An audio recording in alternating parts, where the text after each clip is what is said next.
इस दुनिया में ताकतवर बनने के लिए सिर्फ मेहनत और काबिलियत ही काफी नहीं होती। असली ताकत तब मिलती है जब आप खेल के नियम समझते हैं।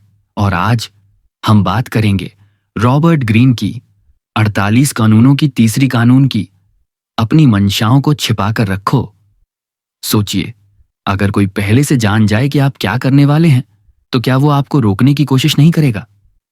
ज्यादातर मामलों में जवाब होगा हाँ, क्योंकि जब लोग आपकी मंजिल जान लेते हैं तो कुछ आपके साथ चलने की बजाय आपको रास्ते में गिराने में लग जाते हैं। आपका प्लान, आपका सपना, आपकी रणनीति, जब ये सब खुले में आ जाते हैं तो वे आपकी ताकत नहीं रहते, वे आपकी कमजोरी बन जाते हैं। इसीलिए समझदार लोग अपनी चालों पर पर्दा रखते हैं। वो जो करना चाहते हैं उसे तब तक छुपा कर रखते हैं जब तक वो उसे कर ना लें। इतिहास में झांक कर देखिए, महाभारत में श्री कृष्ण ने अर्जुन को युद्ध जिताने के लिए क्या किया?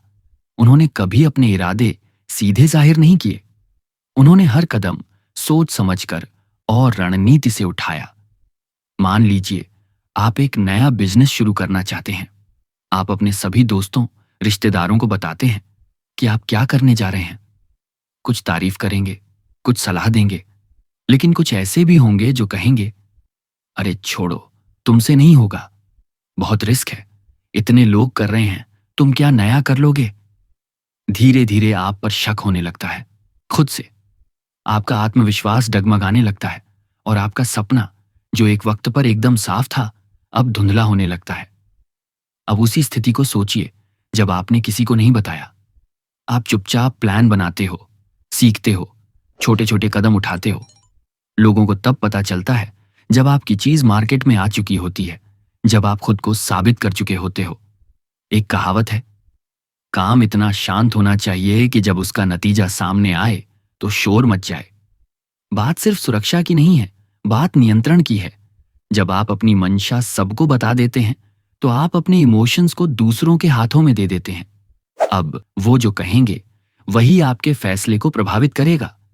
इसलिए ताकतवर वही होते हैं जो कम बोलते हैं, ज्यादा सोचते हैं और सबसे जरूरी बातें सिर्फ अपनी जुबान से नहीं, अपने कर्मों से बताते हैं। राजनीति में भी देखिए, बड़े नेता कभी अपने असली इरादे नहीं दिखाते। वो जनता को वही दिखाते हैं जो वो दिखाना चाहते हैं। असली निर्णय, असली लक्ष्य पर्दे के पीछे चलते रहते हैं और जब वक्त आता है तब वो सबके सामने रख देते हैं। लेकिन तब तक उनके पास ताकत भी होती है और समर्थन भी। आपने शतरंज खेला है, उसमें खिलाड़ी कभी सीधे हमला नहीं करता। वो पहले सामने वाले को भ्रम में डालता है, प्यादों को इधर उधर चलाता है ताकि सामने वाला उसकी असली चाल न समझ सके। और जब मौका मिलता है, एक सही मूव से पूरा खेल पलट देता है। जिंदगी भी एक शतरंज है। यहां भी आपको अपनी हर मंशा जाहिर नहीं करनी चाहिए। लोगों को जितना कम पता होगा उतना ज्यादा आप आगे बढ़ सकते हैं। सोचिए, अगर अमिताभ बच्चन अपने संघर्ष के दिनों में सबको बताते कि वो एक्टर बनने जा रहे हैं तो कितनों ने उन्हें रोका होगा। तुम्हारी आवाज भारी है, चेहरा हीरो जैसा नहीं है, पिता कवि हैं, तुम्हें भी कुछ और करना चाहिए। लेकिन उन्होंने चुपचाप ऑडिशन दिए, रिजेक्शन झेले और एक दिन सिल्वर स्क्रीन पर छा गए। आज की दुनिया में जहां हर कोई सोशल मीडिया पर अपनी हर प्लानिंग शेयर कर देता है, वहां यह कानून और भी ज्यादा जरूरी हो गया है। हर चीज बताने की आदत छोड़ो, हर कदम दिखाने की जरूरत नहीं है। याद रखो, जब तक लोग आपकी चाल नहीं समझते तब तक वो आपको रोक नहीं सकते। और जब आप अपनी मंजिल पर पहुंच जाते हो, तब जो पहले शक कर रहे थे वही लोग तालियां बजा रहे होते हैं। इसीलिए अगर आपके अंदर कोई सपना है, कोई बड़ा मकसद है, उसे अपने सीने में रखो, उसे पालो, उसकी परवरिश करो, लेकिन तब तक किसी को मत बताओ जब तक वो हकीकत न बन जाए।